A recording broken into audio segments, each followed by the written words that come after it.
You can start right now, please. All right. Yes. Hello, everyone. Today we have a conference to try to stop the executions and the violence in Egypt. I will go ahead and I wanted to welcome everyone, and I will also make a small presentation just to give a brief what we're talking about today. Stop the executions in Egypt. The Egyptian Court of Cassation issued a final death sentence against 12 prominent opposition leaders in the Rabaa dispersal case.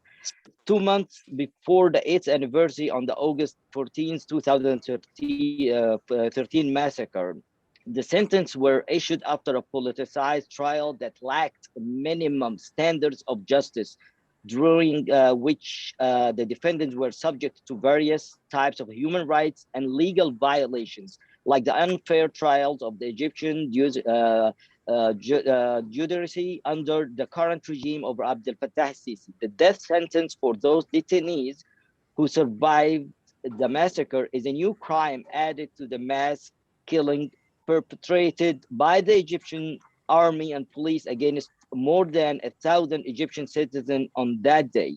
In this regard, Arab Organizations for Human Rights in the UK invites you to attend a virtual seminar entitled Stop Executions in Egypt, with the participation of a number of human rights defenders, journalists, international lawyers, and parliamentarians to discuss the unjust decision. The unjust decision issued by the Egyptian Court of Cassations and to discuss possible solution to stop the implementation of death sentence in Egypt. We have speakers today, Ahmed Ossama Yassin's son, one of the detainees who have been sentenced to death, Mr. Massimo Ungaro. I want to make sure I'm saying his name right. Ungaro, Italian parliament member, and also Dr. Maha Azzam, the head of the Egyptian Revolutionary Council. Missy-Crutchfield, co-founder, Gandhi Global Center for Peace, USA. Medea Benjamin, co-founder of Code Pink, and then myself, co-founder for Egyptians Abroad for Democracy, and also party co-founder for the Egyptian Party. We're going to start with the parliament member, Mr. Massimo. We have 5 to 7 minutes, if you guys don't mind, and then we will take questions at the end. So please go for it, and please introduce yourself as well. Absolutely. Thank you for the invitation, and I think it's a very important initiative you undertook. My name is Massimo Ungaro. I'm an Italian MP and I'm a member of the Italian Parliament Investigative Commission on the Giulio Regeni case. And the reason why I wanted to be here is that also I think it's very important to try to make our voice heard to Egypt and to the current Egyptian regime, to try to say very loudly our opposition to death penalty, our opposition to the use of torture, our strong opposition to the constant violations of human rights, which, from what I can understand, of course, I'm not a specialist, it's going at a higher speed, at a faster pace than under the Mubarak regime. And I think it's extremely important for the European Parliament, as it has done already, European governments, to try to tell to our Egyptian counterparts to stop with any kind of violations of human rights. On Italy, of course, we follow the case of Giulio Regeni, an Italian university researcher who was studying in Cambridge University, who was doing a PhD in Cairo, and who was kidnapped, tortured, and killed in the end by what we suspect were Egyptian security forces, the national agency. And we really are seeking for truth and justice for Giulio Regeni, but not only for him, but also for the thousands of young, and not only young, journalists, dissidents that in Egypt disappear every day. At the moment, also a case we're trying to follow very closely is the case of Patrick Zaki. Patrick Zaki is an Egyptian citizen, but was studying in an Italian university. When he came back to Egypt for his summer holidays, he was detained and is currently detained in Egyptian high security prisons. It's not very clear why, apparently for some posts that he may or may not have published, but also it's really important for Egypt, for the Egyptian authorities, for the regime of the Pharaoh President Al-Sisi to stop this constant violation of human rights. So I wanted to be here to show solidarity with your cause, but it's not only a cause for Egyptians, but it's an international cause, and that for the Italian public, it's something very important to see finally at some point the respect of human rights, and most importantly, the end of the use of death penalty in an important country like Egypt, with whom we have a 2,000 years old relationship between Italy and Egypt. So I just wanted to bring these few words of solidarity and support, Mr. Ismail, and I already apologize myself. I will not be able to stay for much longer into the debate, but I will be here trying to listen to your intervention. Thank you. Thank you very much. Just in case, since I know that you're probably leaving early, Mr. Massimo, do you think that the Italian parliament can make a statement against this executions, illegal executions in Egypt? Do you think that some of the Congress members in the state, they start making some statements, and we know the Department of State, they also start working on that case? What do you think from the Italian? Do you think that, since you're leaving earlier, so I wanted to speak to that, I'm afraid that you leave before I ask you, are we going to hear any statements coming from the Italian parliament or even the government? You can count on my support for sure in a declaration. I cannot speak on behalf of my colleagues, but I think that many of them would, I suspect that many of them would would agree and concur. Me, of course, for sure. Also, Mr. Ismail, you may know that the Italian parliament has interrupted any kind of diplomatic relations with the Egyptian parliament 2 years ago, and it continues on this. Of course, this has not transposed into the state relationship, which remains open. Italy withdrew its ambassador from Cairo in 2016, and then the ambassador was sent back in 2017. But from a parliamentary perspective, for sure, I will absolutely sign any declaration asking the Constitutional Court of Egypt to stop the execution of its orders of death penalty, and you can count on my support, and I will try to support from other colleagues for sure. Sure. We hope that you can take the lead as well, to not just to sign, take the lead for a statement. We'll be very happy and excited about it. Thank you very much. Thank you, Mr. Massimo. Mustafa, are you raising your hand to say something? Mustafa Azzam, Mr. Azzam. Okay. No, thank you. Okay, go ahead. Okay, because I see your hands your hand was raised. So, all right, right now we're gonna move on to Mr. Ahmed Ossama Yassin. Can you introduce yourself first? And you have 5 to 7 minutes to talk, please. Go ahead. Hello, nice to meet you all. Thank you for the invitation. Thank you very much. I am Ahmed Ossama Yassin, son of Dr. Ossama Yassin, the former Minister of Youth in Dr. Mohamed Morsi's government in 2012, and one of the 12 people facing a death penalty over false accusations. My father, I'm going to introduce my father first. My father is a reputable pediatrician who specializes in pediatric allergy and immunity. He always loved and cared for every child who visited his clinic, and carried that same love and passion for the mass population of Egyptian youth. We see this rule and this death sentence is a politically motivated execution as a vendetta against my father for his role in the revolution in January 25th, where he was cited by the protesters as the Minister of Defense of Tahrir Square, raising his significant efforts in the management and security of the square throughout the 18 days of the sit-in. He was loved by the various diverse of the political youth groups, and he was deeply connected to all of them for the purpose of achieving unity in the square. My father has gained people's trust by his leadership in the revolution, and was elected as in the first Egyptian parliament, and he was the chairman of the youth committee. That's why we believe these executions are a revenge against the revolution and all its leaders, not only Ossama Yassin. I would like to draw your attention that my father was a minister in the same government in which the military coup leader Abdel Fattah al-Sisi was the Minister of Defense. So how, in a blink of an eye, can Ossama Yassin become a terrorist and faces this atrocious sentence? We attended all the trials held by the court. In this case, it was a sick joke. The charges are joke. The witnesses were very clearly lying, and the judge would sometimes be sleepy during the lawyers' pleadings, because, as you know, this case includes over 700 detainees who were put in a soundproof glass cage, and neither us nor the lawyers can hear them or see them. Not to mention that the lawyers were forbidden from the visit in Al Aqrab prison, the Scorpion prison, where my father is in now for the last 8 years in a solitary confinement. The lawyers are forbidden from his visit, from the visitation. So how can a court give this sentence?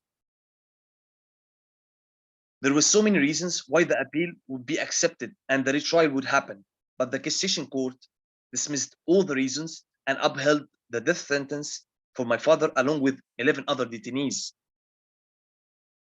I demand from all the activists and the parliaments who are listening and are defenders of human rights and justice to rapidly interfere to stop this atrocious sentence. We are very scared to hear the news of my father's execution at any moment. It's really hard to be living my life and my day knowing my father's execution and my father's death is imminent. Please, we demand your help. You can talk to the UN, the European Parliament, even to the Egyptian government to stop this act and to stop this atrocious death sentence. Thank you. I can't hear you, Mr. Ismail. Yeah, sorry. I said thank you very much, Ahmed, and stay with us to the end because I'm sure people will have some questions for you as well. And I hope everyone here, the speakers, please give us like a roadmap of what you can do at the end of your speech. What do you think, like Mr. Massimo, that he mentioned that he will try to work hard on with the parliament member in Italy to make a statement. This is excellent. I'm so excited and happy about what he said, and hopefully we'll hear from next Medea Benjamin. I'm sure she's already been working so hard on stopping the executions. You have 5 to 7 minutes, Medea Benjamin. Please introduce yourself, and then next will be Dr. Maha Azzam. And then after that, you give us what's your thought and what we can do all together. Go ahead, Medea Benjamin. Yes, Ahmed, I'm so sorry to hear about the case of your father and the others who have been in such horrific conditions in the prisons. And as you say, with a mass trial that can only be considered farcical.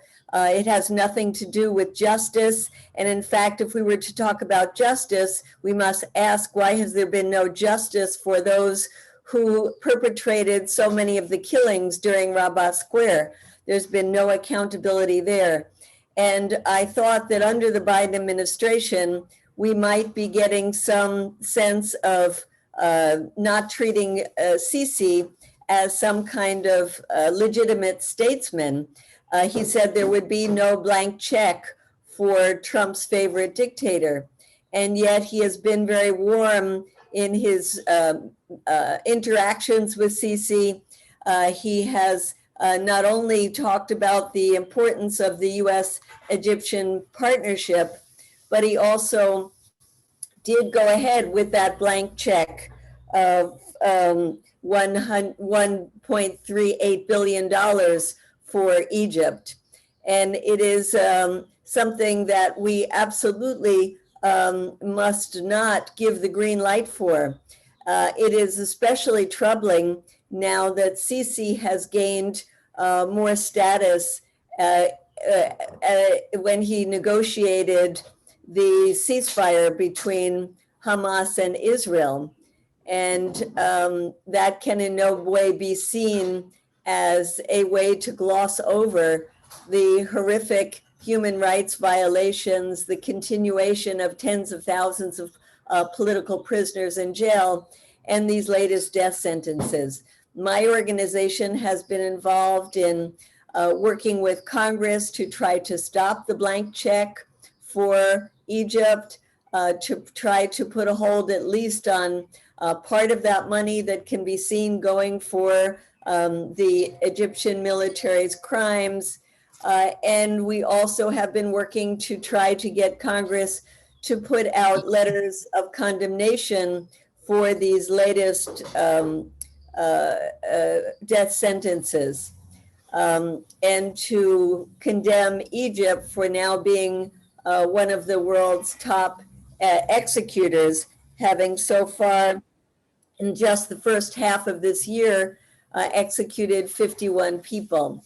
We're also working with the human rights community like Amnesty International and Human Rights Watch, trying to get out the truth about these farcical trials, and also working to pressure the lobby groups that try to give a positive image to the Sisi regime and are receiving millions of dollars in the money that belongs to the Egyptian people to try to whitewash the crimes of the Sisi regime. So I look forward in the discussion to talking to you all about how we can strengthen those efforts, and given the immediacy, the urgency of the call right now to stop these executions, we all have to do more to put the pressure on the Biden administration so that he will in turn put the pressure on Egypt. Thank you. To introduce yourself at the beginning.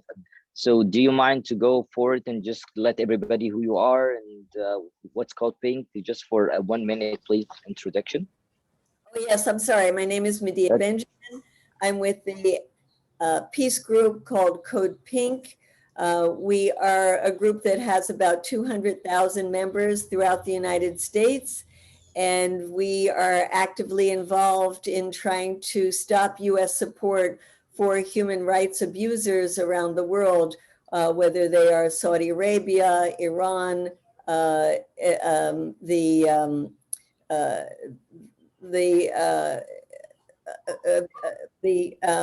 war in Yemen. We've been very actively trying to stop, and we have been active throughout the world in trying to say that the Biden administration that talks about putting human rights in front and center in its foreign policy needs to walk the walk and talk, and not just talk the talk. And that's why this issue of Egypt is so important to us, because after Israel, another human rights abuser, the US gives so much money every year to Egypt, and our members are very concerned and have been for years in trying to stop that relationship. Thank you very much, Medea Benjamin. And I'm witness on all the work you guys doing. You're doing an excellent job. Thank you very much. Thank you. We go to Dr. Maha Azzam. Please feel free to introduce yourself, and you have 5 to 7 minutes, and go for it. Thank you. The floor is yours. Thank you very much. I'm Maha Azzam, and I would like to start by thanking the Arab Organization for Human Rights for holding this very important meeting. It is extremely timely, and I would like to start by saying that the issue of urgency is at the forefront of our discussion today. I have been on other panels over the last few days and involved in a number of letter writing, pressuring of different groups, and opening up the Egyptian tragedy to many. But I feel that we may wake up tomorrow morning or at any moment and find out that the executions have taken place. Some have said to me this is just brinkmanship on the part of Sisi, and he won't actually carry this out. We have to work on the assumption that since 2013, executions have taken place in Egypt. Torture has taken place in Egypt's prisons, disappearances, and the human rights record of Egypt is appalling, according to leading human rights organizations. Egypt is the third worst executioner in the world. It has carried out over 51 executions in 2021. So we have to assume that the executions may well take place. And the tragedy is that the level of violence by Sisi and his regime has continued to escalate. And I want to focus on one area in particular so that I do not repeat much of what my colleagues have said.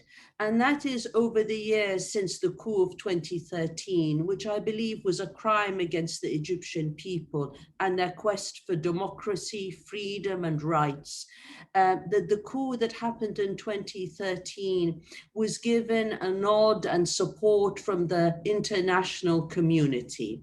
And as the human rights violations increased, I know full well that many governments in the democratic West would say, we are actually pressuring Sisi, whispering in his ear behind closed doors. At least those were the sort of answers and responses that I and people around me got when meeting with officials in foreign ministries and officials and diplomats elsewhere throughout Europe.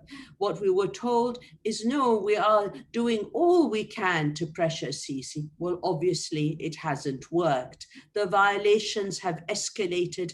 The suffering has continued. The elected president of a country died through torture and negligence, and those responsible have not been held to account. 1,000 died, or over 1,000 died in Rab'a. The massacres occurred elsewhere in Egypt. Members of parliament have died because of medical negligence on purpose in Egypt's prisons. The young are disappeared. What we have is a fascist regime in power, a military dictatorship of the worst kind. And what we have seen is the silence of the West. Sisi has carried on with impunity. Sisi and his security apparatus and his regime and his ministries in the Ministry of Interior have carried on their ugly work. If we think of Eastern Europe and the police state there, if we think of fascism in the early 20th century, there is in Europe, we have echoes of this in Egypt. Egypt is suffering today under a dictatorship that began many decades ago, but now is trying to hold on because of its political interests, because of its huge economic interests, through corruption of the legal system, corruption throughout Egyptian society. It's a minority holding on to power. And in order to hold on to power, it is not allowing freedom of assembly or freedom of speech. It wants to ensure that there is never a repeat of January 25th. And under the guise of security and stability, which it is trying to sell the West, it kills the innocent, whether Egyptians or non-Egyptians like Giulio Regeni. And the crimes are not going to stop here. If the United States and democratic governments do not speak out, and not only speak out, take serious measures against this regime, the violence will escalate against the Egyptian people. The impunity that we see with which Sisi runs Egypt, rules Egypt, the impunity with which he disregards Egyptian citizens and violates their rights, is in some ways is not only a crime committed by him, but dare I say, all those governments that support him are complicit in that crime. And that is the reality. By supporting Sisi, we are allowing, the West is allowing, and the silence of many is allowing this violence to continue. And it is giving a very dangerous signal to his allies in the region, whether in the Emirates or Mohammed bin Salman in Saudi Arabia, that you have the green light to continue violations. We need to act now. Activists are doing all they can. Organizations in the United States and Europe are doing all they can, but we need governments to act. We need parliamentarians to pressure their governments to say we need to reconsider our policy towards Egypt. Sisi does not provide stability. What he provides is crimes against the Egyptian people. All peoples deserve freedom and rights. We deserve in Egypt the right to choose our government. We deserve the right to have the rule of law and human rights respected. And what is happening today is a crime against the Egyptian people in which democratic governments have a part to play. They can change what is happening by changing their policy of support to the general in Cairo. Thank you very much. Thank you, Dr. Maha. There is one thing that I wanted to add. I was going to have it in my statement, but I cannot help but saying it right now. When you were talking about if the government did not stop it right now, we'll see violence again. We'll see violence against humanity, because it's when Sisi stay in power, those people in Egypt, they know who's supporting Sisi, whether they are United States. My fear is the violence will come from violence to be natural violence, revenge, not just from Egyptians, will go out of the country as well. So I just wanted to add on that.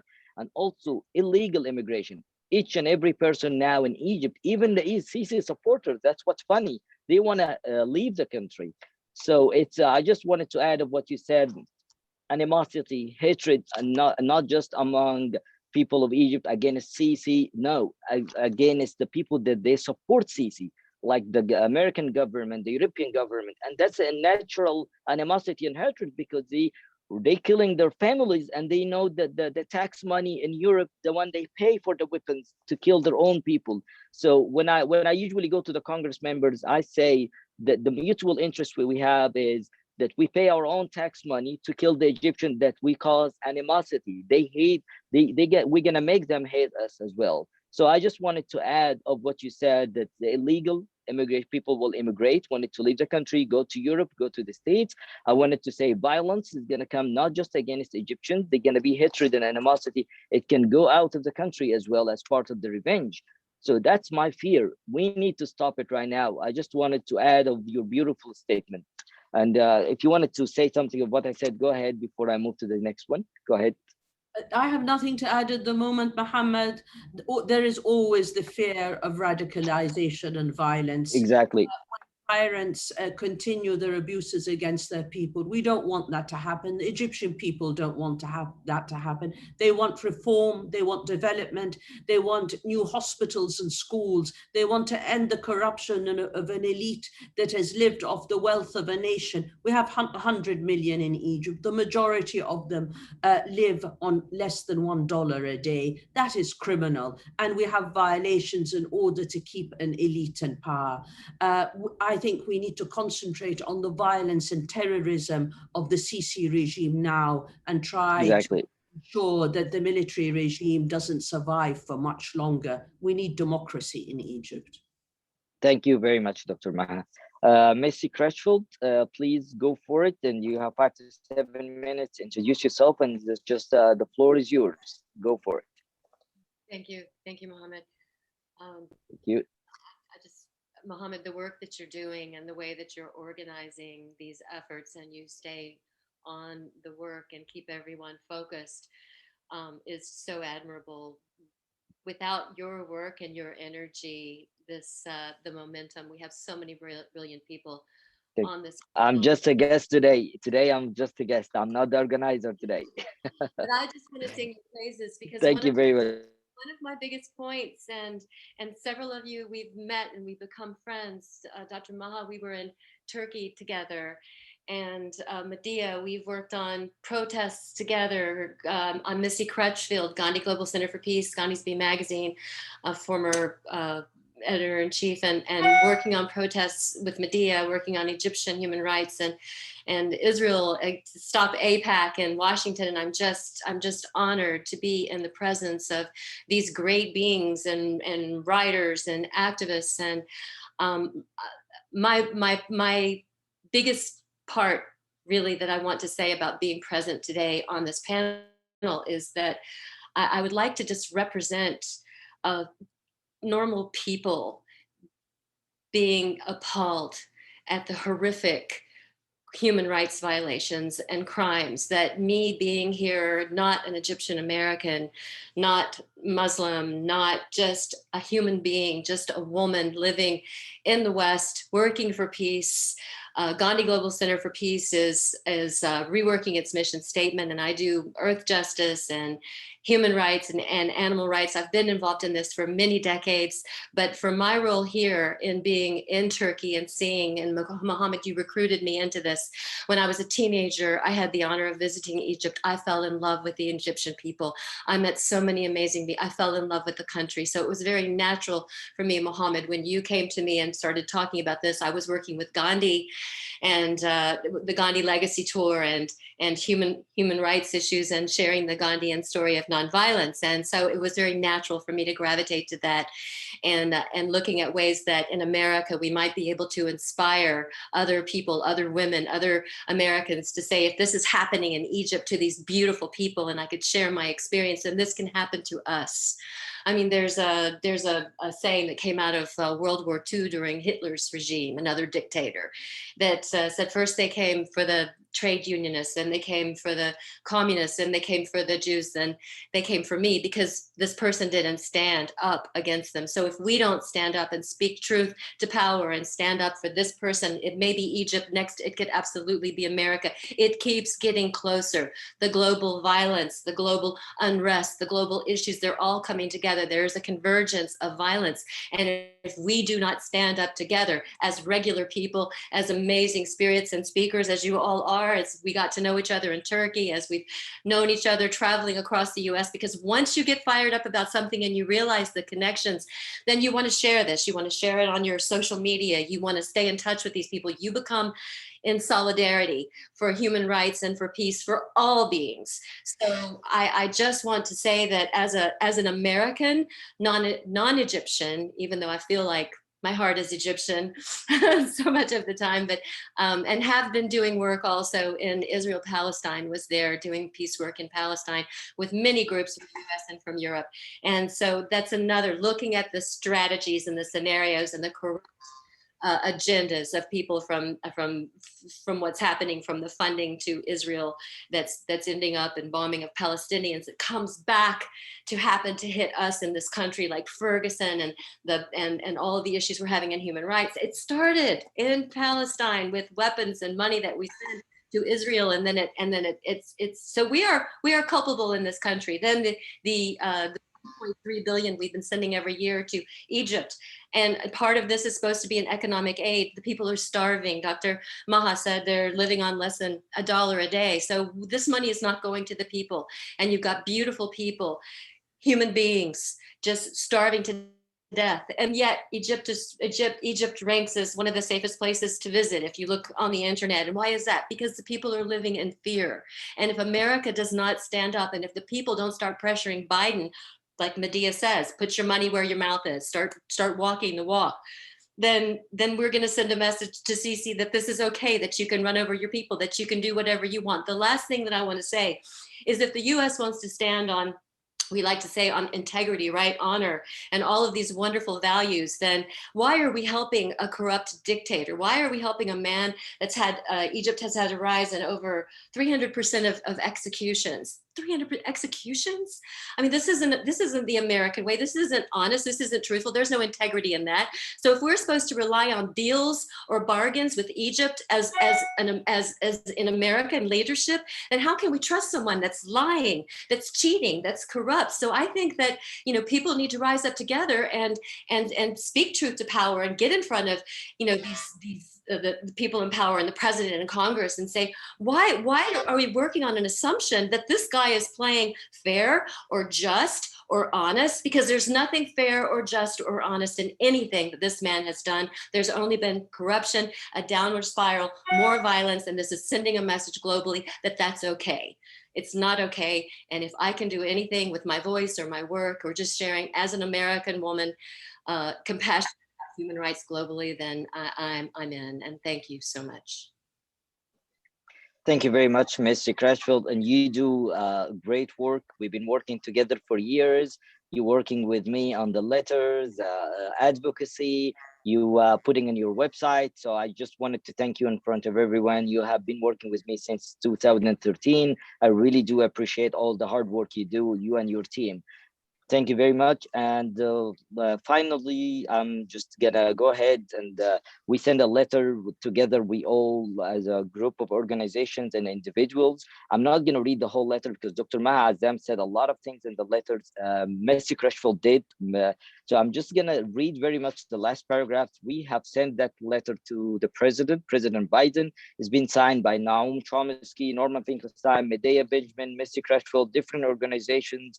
So I'm going to read that part here, and I hope that the Italian people, the European people in general, send letters to the government, to the presidents, and to the prime ministers to stop the executions. Here, what we wrote at the last two paragraphs.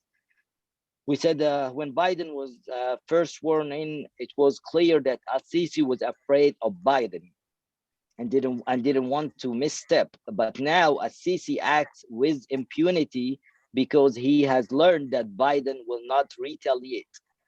The US State Department's Human Rights Report for Egypt contains page after page of the most egregious human rights violation. Despite this report, despite the violence that Al-Sisi continues to perpetrate against his own people, the United States keeps sending money to Egypt. What leverage? That is an important question. And I'm asking that question every day. What leverage does Al-Sisi have over Biden? Why is Biden silent no matter what Al-Sisi does? Trump's favorite dictator appears to have become Biden's favorite dictator. President Biden must condemn, as we do, Al-Sisi ruthless violence against his political opponents. President Biden must return to his campaign pledge of no more blank check for Trump's favorite dictator by cutting off Al-Sisi from the $1.3 billion in military aid that Egypt receives annually from the US. Egyptians Abroad for Democracy called for suspending these death sentences and the immediate release of all political prisoners. That letter has been signed by too many organizations, individuals, and we're working hard. We have been pushing forward with the Congress members, with politicians, with the government in USA, and we also want our partners in Europe, the NGOs, parliament members, like the Italian member, the respected one, that he made a very good statement, and I hope that we can have a very good conclusion from this meeting. This is Mohamed Ismail, the coordinator for Egyptians Abroad for Democracy. I'm honored to be among you today, and I'm done speaking. And we'll go ahead and take questions from the people, from the journalists, and from the audience. So thank you very much for having all of you. So let's see who will have a question today. Mustafa, are you monitoring the questions? The people writing down, or should I look at the hands being raised?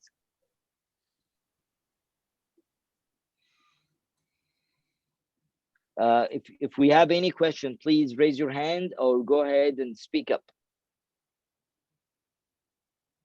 Okay. Also, the speakers, Missy or Medea or any of you guys, whoever wanted to ask questions to each other, feel free to do so.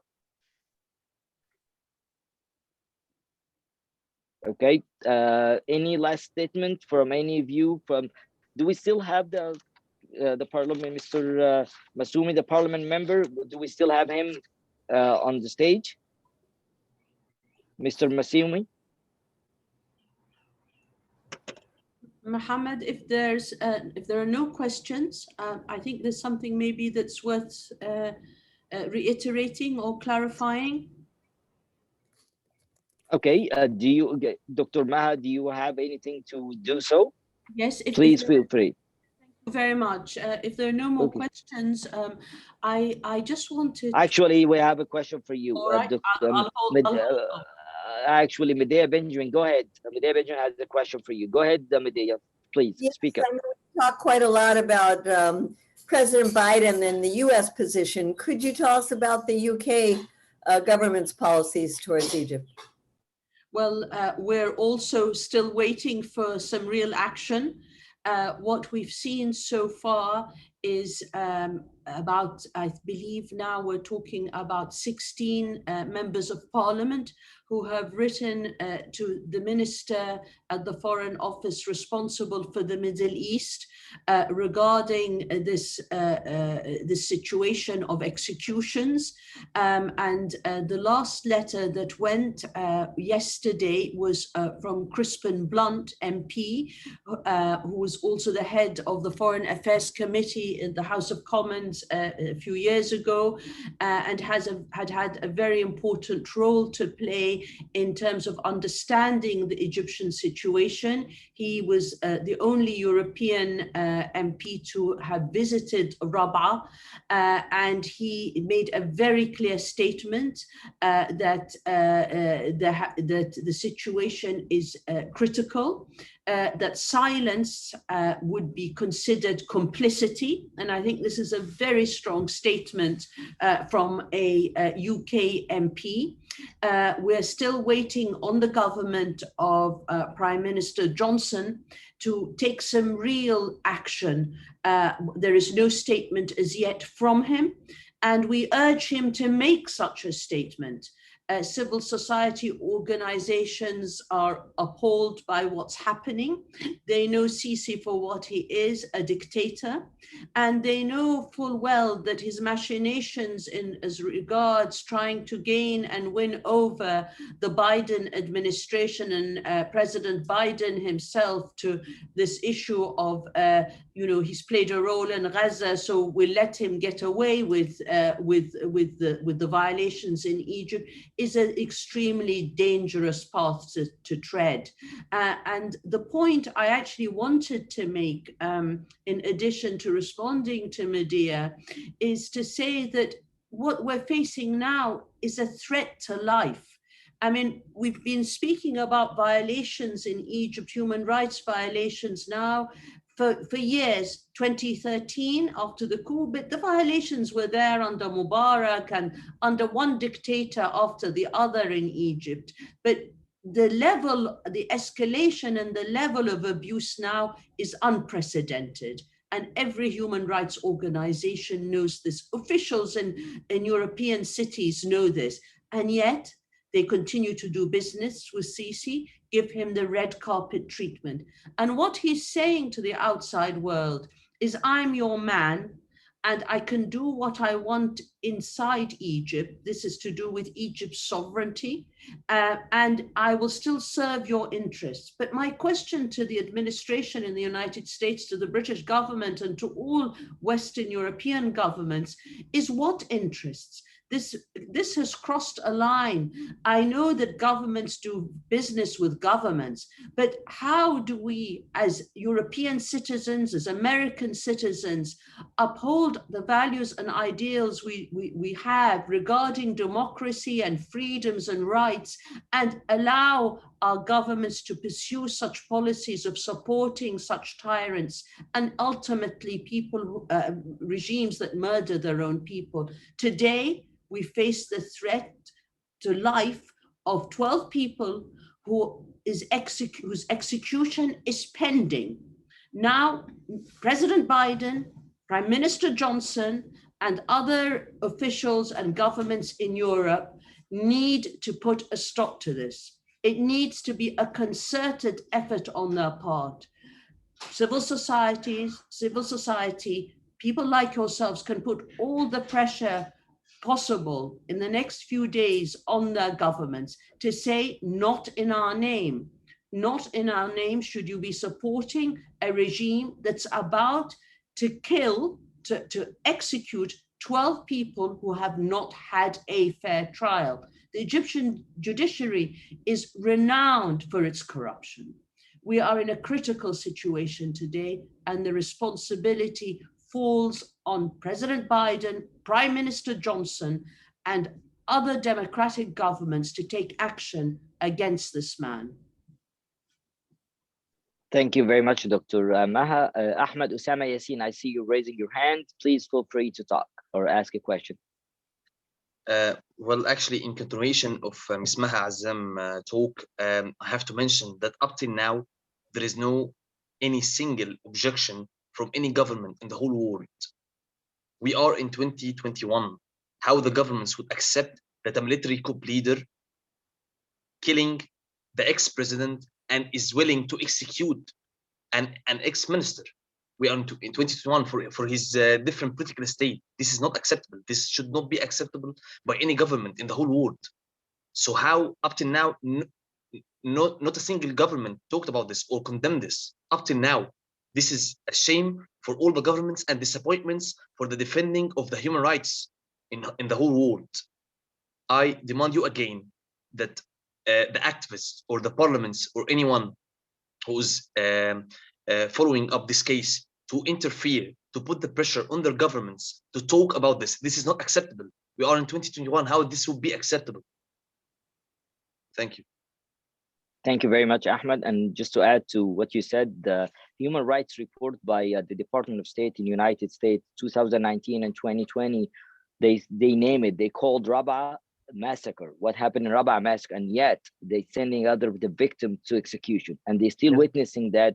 And you're right, so far, until this moment, none of the government, I'm gonna talk about my government, until this moment, even we have 2 reports talk about what happened in Rabaa is massacre, and we all know that they are the victims, and we have not heard one statement, but we're working on it. We're pushing forward, and I'm hoping that we will hear something very soon from the Department of State.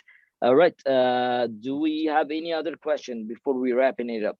Any other question from the audience, from the journalist, or from each other? Okay, Missy-Crutchfield, do you want to make a last statement? Anybody else want to make any last statement? I just want to say. Go ahead, Mohamed. I just want to say that if we could list some things and just be in agreement on how we want to. Dr. Maha said, not in our name. We have a hashtag of stop the executions in Egypt.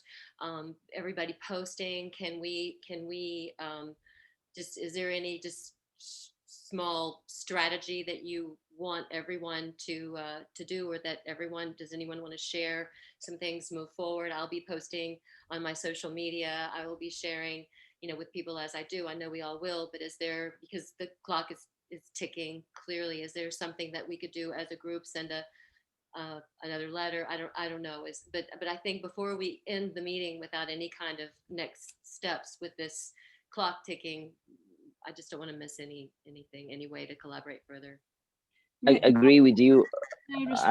And yes, please, Dr. Maha, please go for it. I think you're absolutely right, Missy, and I'm wondering whether, and you are more in tune with what to do in the United States, but as a social media campaign, what the message we want to send, and you can see the best way to formulate it, I believe, is to go straight to the White House, straight to Biden and Blinken, and to say we don't want, we're looking for action now. We cannot be seen, we cannot be complicit in the execution of 12 people who have not had a fair trial. We call, for example, for a moratorium on executions. I think also another thought is what may well happen is the executions are carried out and then we get condemnations. It's a pattern. After the executions take place, we see statements of regrettably or some kind of vague condemnation. It's too late. We need to communicate that directly to the Biden administration. We need action now. And not in our name. As US citizens, I think you can put that message out. I think as European citizens, we should too. Or UK citizens now. Okay, just the good thing when we did Dr. Maha, when we sent the letter to President Biden, one of the people that we sent it to, representative from the Department of State, he just responded to me yesterday and he said, we're taking this serious and we are at the top of things. So I just received that email and I forwarded to some of my friends, a colleague, that they signed the letter to President Biden. I send you a copy of that. So I see some good signs so far. That's why I'm expecting a statement will come very soon, and I pray so. Medea Benjamin, I know that you're working on, and this is one of the action plan, you're working on a petition is it ready yet? Can you talk to us about it, that Dr. Maha can share it in Europe and other people here? If we can end with that, if you don't mind, that can you talk about the petition, please?